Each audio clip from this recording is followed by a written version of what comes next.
మళ్ళీ ఊరికే ఏమన్నా తెలియదు. మనం ఇంతవరకు ఉండాలి తెల్లంతో వెనక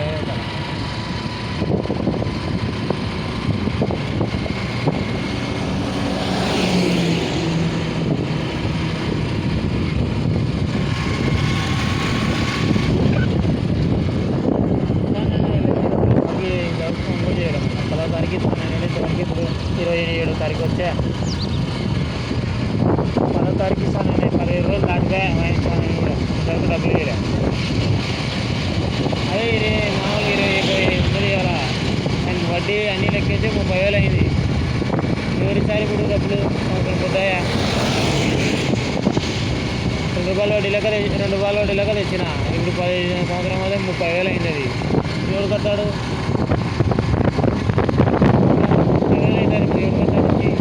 30,000 పైన అయింది. అది ఏమంటే లెక్కేయలేం కదా. ఎవరు కట్టాడు? వచ్చి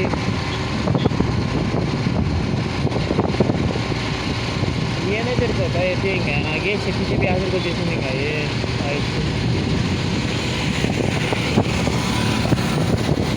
అందుకే ఫోన్ చేసి మొన్న కూడా ఇదంటే లోన్ పెట్టిన అది ఎల్ఐసివి పెట్టినాను. ఎల్ఐసి వస్తే ఇస్తాలేమని అన్నాడు. 10వ తారీఖు వస్తాయి అన్నాడు. అన్నాడు 10వ తారీఖు ఇస్తానని చెప్పింది. అప్పుడే చెప్తున్నాను 10వ తారీఖు తర్వాత ఎల్ఐసి డబ్బులు ఎల్ఐసి పెట్టినాడంట. డబ్బులు వచ్చేటట్టు ఇస్తానన్నాడు 10వ తారీఖు అని. 10వ తారీఖు 17వ తారీఖు వచ్చా. 27వ తారీఖు వచ్చా. మనం 3వ తారీఖు వస్తుంది. మళ్ళీ ఇది కూడా మళ్ళీ నెల దానికి వస్తుంది. ఏమన్నా బిడ్డ బాగుండాలనుకుంటే చేయించుకుంటాడు. లేదంటే ఆయన ఇష్టం.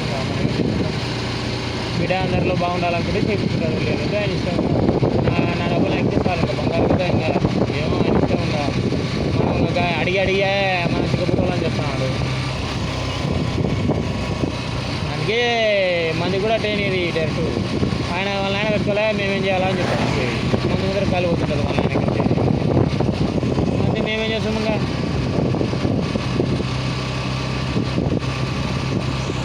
ఏమన్నా కూడా నాకు ఇప్పుడు పెళ్ళి అయింది కదా. పిల్ల పెళ్ళింది కదా. సినిమా కదా. అప్పుడు ఇప్పుడేం కాదు. ఆ పిల్ల పెళ్ళింది కదా.